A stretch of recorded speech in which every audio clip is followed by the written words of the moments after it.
Vous vous êtes déjà demandé ce que vous feriez face à des forces 13 fois supérieures aux vôtres? Cette sensation d'être complètement dépassé, où chaque calcul logique vous dit d'abandonner, de fuir, de chercher n'importe quelle sortie avant qu'il ne soit trop tard? La plupart des hommes acceptent leur défaite avant même que le combat ne commence. Mais que se passerait-il si je vous disais qu'il existe un moment dans l'histoire où 1500 chevaliers français ont transformé une embuscade certaine en l'un des massacres les plus spectaculaires jamais enregistrés? Dans cette vidéo, vous allez découvrir comment une poignée de guerriers a utilisé des principes de leadership et de tactique si puissants qu'ils ont littéralement inversé l'impossible. Et le plus incroyable, ces mêmes principes peuvent transformer votre façon d'affronter vos propres batailles aujourd'hui.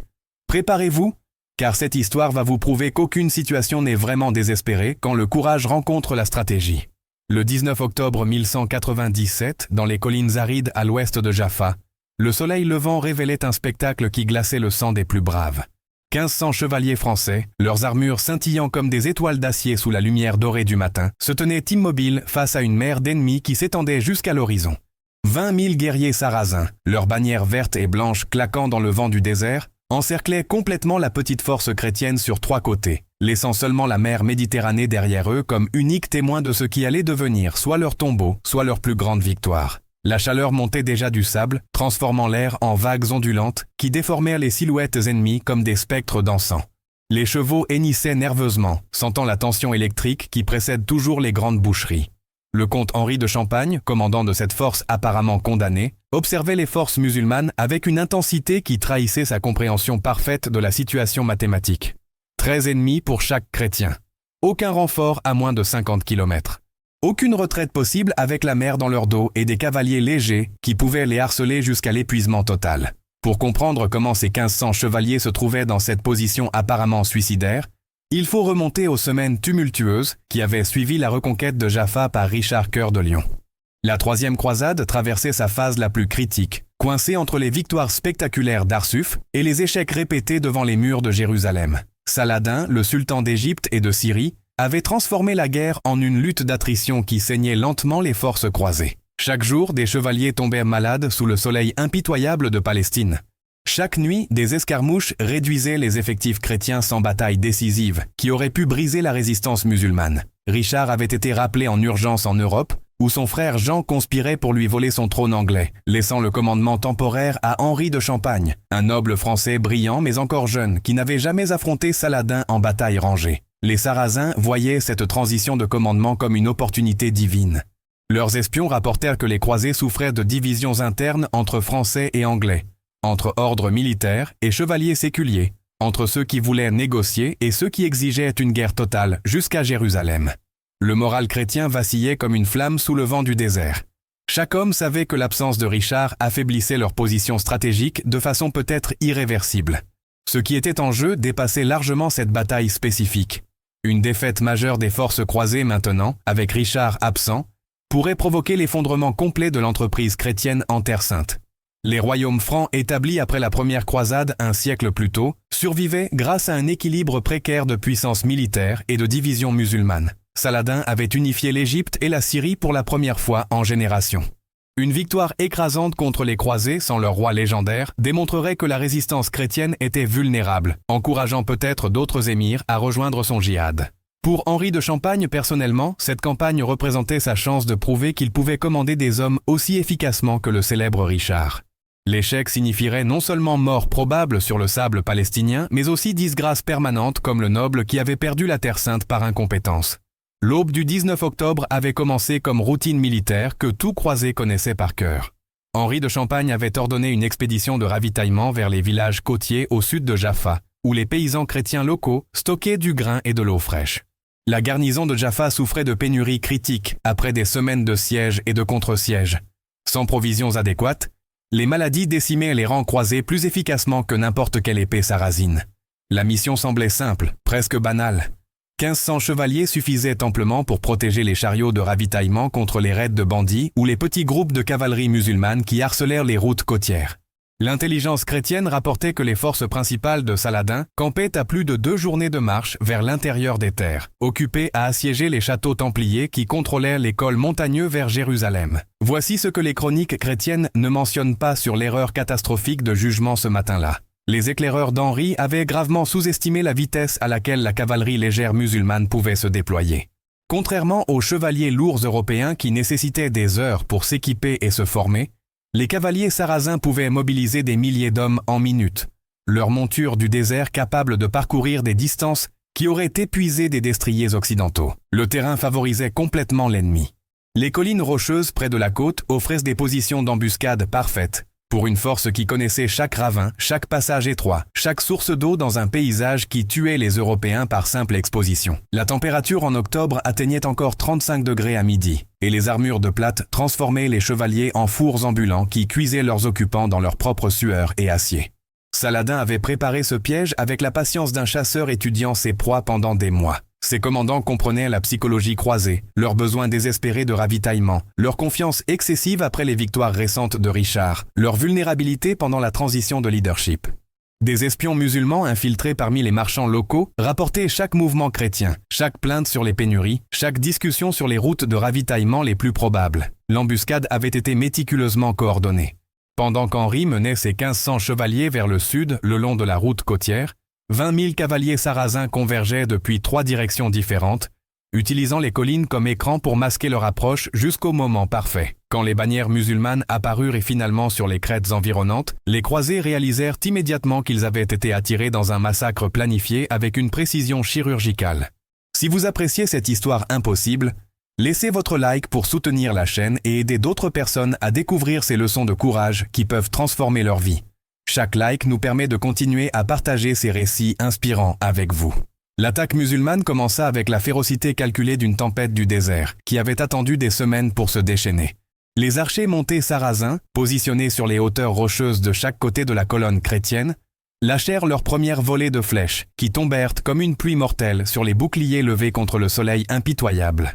Chaque vague de projectiles était suivie d'une autre avant que la première n'ait touché le sol, créant un rideau continu d'acier volant qui cherchait les moindres failles dans les armures croisées. Les chevaux hennissaient et se cabraient, rendant les formations impossibles à maintenir, pendant que les flèches trouvèrent les jointures entre les plaques d'acier avec une précision née de générations de guerre montées. Voici ce que les témoins chrétiens décrivirent plus tard avec des voix encore tremblantes. Le son des flèches frappant les boucliers ressemblait à de la grêle tombant sur des toits métalliques, un fracas continu qui noyait les ordres des commandants et transformait la communication en chaos de gestes désespérés et de cris incompréhensibles. La poussière soulevée par des milliers de sabots obscurcissait le soleil, plongeant le champ de bataille dans une pénombre jaunâtre traversée d'éclairs métalliques, quand la lumière attrapait des lames brandies ou des armures en mouvement. La chaleur devenait insupportable, alors que les chevaliers tentèrent de maintenir leur discipline sous un déluge de projectiles qui semblait ne jamais finir. Les cavaliers musulmans attaquaient en vagues coordonnées, qui démontraient une sophistication tactique que les Européens n'avaient jamais rencontrée en Terre Sainte.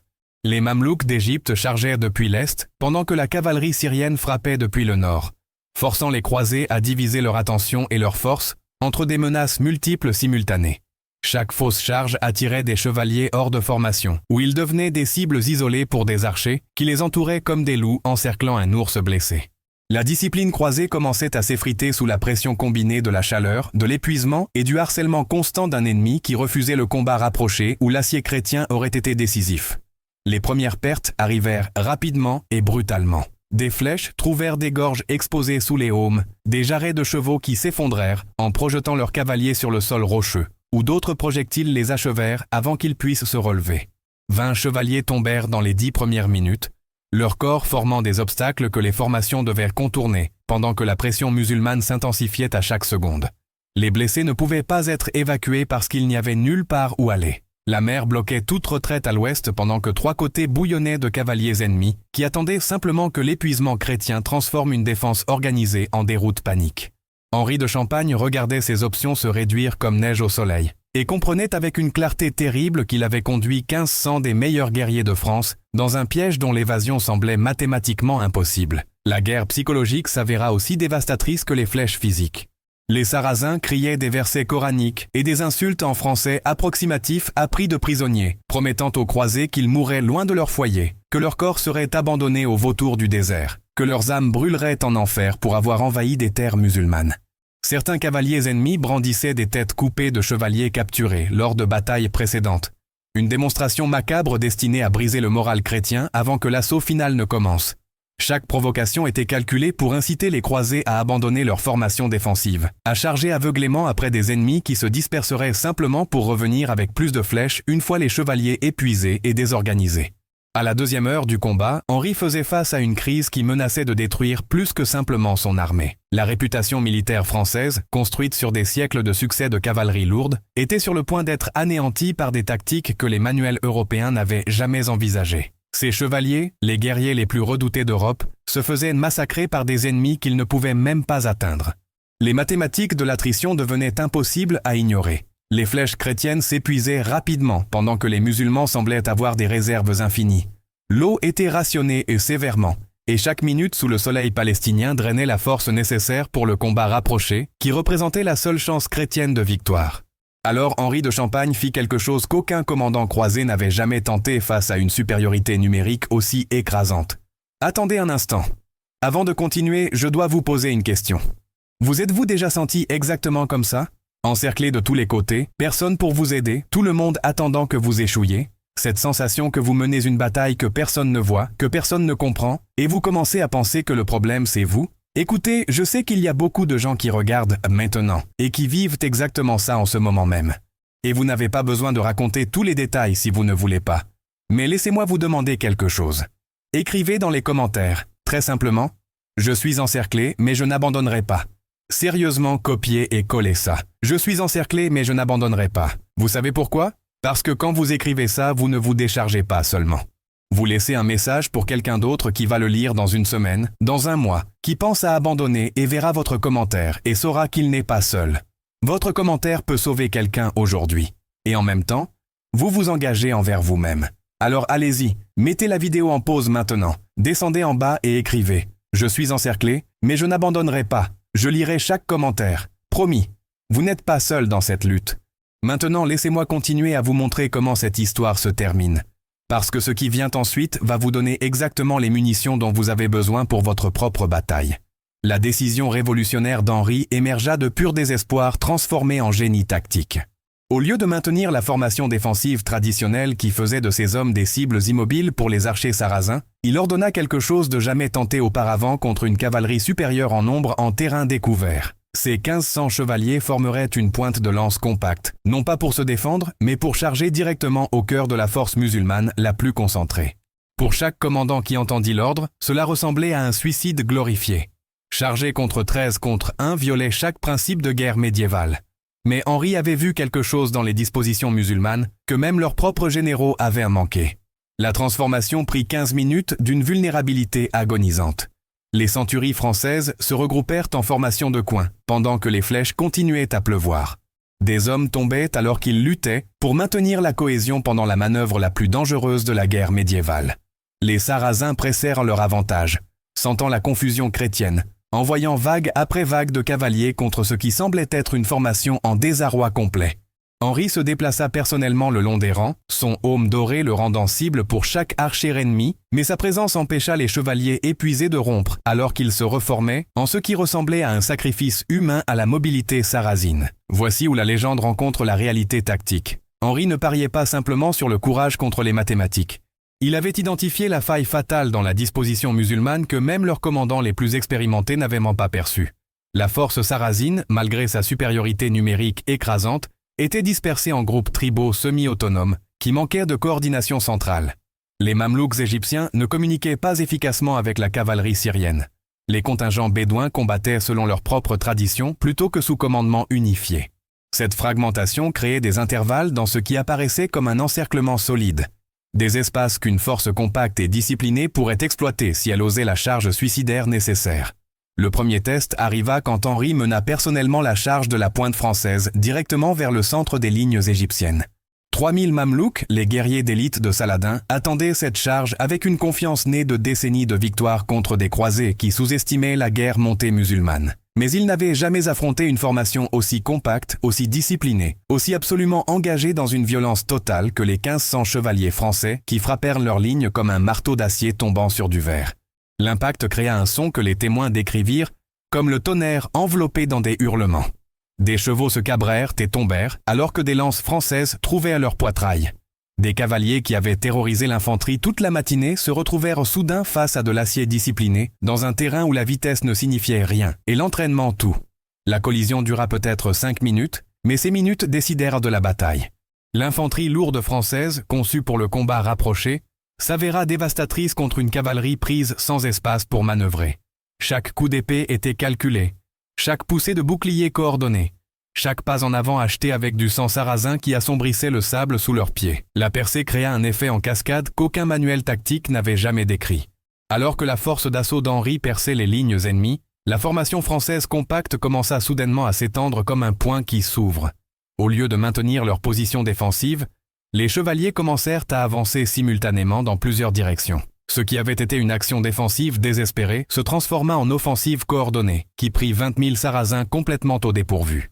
Le choc psychologique se répercuta à travers les contingents tribaux plus rapidement que n'importe quel messager de champ de bataille ne pouvait porter les nouvelles. Des escadrons entiers qui avaient été en train de presser l'attaque toute la matinée se retrouvèrent soudainement en train de défendre contre un ennemi qu'ils avaient déjà considéré comme vaincu. L'inversion des rôles se produisit si rapidement que de nombreux Sarrasins ne comprirent pas ce qui se passait, jusqu'à ce que l'acier français soit déjà parmi eux. « Regardez, je sais que vous n'êtes pas ici juste pour l'histoire. Vous êtes ici parce qu'à un moment de votre vie, vous vous êtes aussi senti encerclé, dos au mur, pensant qu'il n'y avait pas d'issue. Et vous savez ce que j'ai appris en étudiant ces batailles ? Que les plus grands leaders de l'histoire n'ont pas gagné parce qu'ils étaient plus forts ou avaient plus de ressources. Ils ont gagné parce qu'ils ont trouvé un moyen quand tout le monde disait qu'il n'y avait pas de moyen. Si vous voulez continuer à recevoir ces histoires qui vous montrent que renverser la situation est possible, qui vous inspirent à trouver votre propre stratégie quand tout semble perdu, abonnez-vous à la chaîne. Chaque semaine, j'apporte des histoires réelles de personnes qui ont transformé une défaite certaine en victoire impossible. Et écoutez, ce n'est pas juste de l'histoire, c'est des munitions mentales pour vos propres défis. Vous n'êtes pas seul dans cette lutte. Appuyez sur le bouton rouge là en bas et venez faire partie de cette communauté de personnes qui croient qu'impossible n'est qu'une opinion. Le massacre commença pour de bon quand le moral sarrasin se fissura sous une pression qu'aucun guerrier du désert n'avait anticipée. Des escadrons entiers qui avaient encerclé les positions françaises comme des loups autour d'une proie blessée rompirent soudainement et fuirent vers les collines distantes, abandonnant camarades blessés et positions tactiques qui avaient pris des heures à établir. Le son de la retraite, des chevaux galopant loin de la bataille, créa une avalanche psychologique qui se propagea plus vite que n'importe quel messager de champ de bataille. En quelques minutes, la résistance musulmane organisée s'effondra en survie individuelle alors que 20 000 guerriers décidèrent que la discrétion l'emportait sur la valeur face à des Français qui refusèrent de mourir tranquillement. Henri saisit le moment avec des instincts prédateurs qui séparaient le génie de la compétence. Au lieu de célébrer la survie, il ordonna une poursuite immédiate. Des centuries françaises qui s'étaient pas battues désespérément pour leur vie se retrouvèrent soudainement en train de chasser des ennemis qui les avaient terrorisés toute la matinée. L'inversion était si complète, si soudaine, que de nombreux chevaliers affirmèrent plus tard qu'ils ne pouvaient pas croire ce que leurs propres yeux leur montraient. Ils étaient passés d'impossibilité mathématique à domination tactique en moins de temps qu'il n'en fallait au soleil palestinien pour bouger d'un degré dans le ciel impitoyable. La poursuite dura jusqu'à ce que le soleil touche l'horizon occidental, transformant la victoire défensive d'Henri en massacre qui résonnerait à travers l'histoire militaire. Les centuries françaises, énergisées par leur survie impossible, chassèrent les Sarrasins en fuite sur 20 km de terrain désertique, qui avait favorisé la cavalerie toute la matinée, mais devenait maintenant un piège pour des guerriers trop paniqués pour utiliser leur mobilité efficacement. L'inversion mathématique était stupéfiante. Au coucher du soleil, les 1500 hommes d'Henri avaient tué près de 8000 cavaliers sarrasins, tout en perdant moins de 300 des leurs. Des corps jonchèrent le fond de la vallée, et les collines environnantes comme des pierres sombres dispersées sur du sable jaune, marquant le chemin d'une déroute si complète que les témoins luttaient pour croire ce qu'ils avaient vu. Les conséquences immédiates révélèrent l'ampleur véritable de la révolution tactique d'Henri. Les commandants musulmans à travers la Palestine reçurent des rapports de la bataille, et comprirent que quelque chose de fondamental avait changé dans la guerre croisée. La cavalerie légère, tactique dominante de la guerre du désert pendant des siècles, avait été brisée par une discipline française et une audace de commandement qui transformait la supériorité numérique en vulnérabilité quand elle était exploitée correctement. Les innovations tactiques pionnières ce jour-là devinrent doctrine chrétienne standard en Terre Sainte. Les commandeurs templiers et hospitaliers étudièrent comment Henri avait utilisé la cohésion pour percer des lignes ennemies dispersées. Les futurs croisés apprirent que la flexibilité tactique pouvait surmonter des désavantages mathématiques quand le désespoir était transformé en agression calculée. Plus important encore, les guerriers européens comprirent que leur entraînement au combat rapproché restait décisif, même face à des ennemis qui les surpassaient dans tous les autres aspects de la guerre. L'héritage de cette bataille résonne encore à travers l'histoire militaire comme rappel constant que la volonté humaine peut surmonter la certitude mathématique quand appliquée avec une compréhension précise des capacités et limitations. Laissez dans les commentaires quel moment de cette bataille vous a le plus marqué et comment vous allez appliquer ces leçons à votre propre défi actuel. Construisons ensemble cette communauté de guerriers qui refusent d'accepter l'impossible. Le 19 octobre 1197, Henri de Champagne regardait 1500 chevaliers français, prouver que l'impossibilité mathématique cède au génie tactique, quand le désespoir est transformé en audace calculée, démontrant ainsi que les plus grandes victoires émergent non pas de nombres supérieurs, mais de pensées supérieures appliquées sous une pression qui briserait des hommes ordinaires.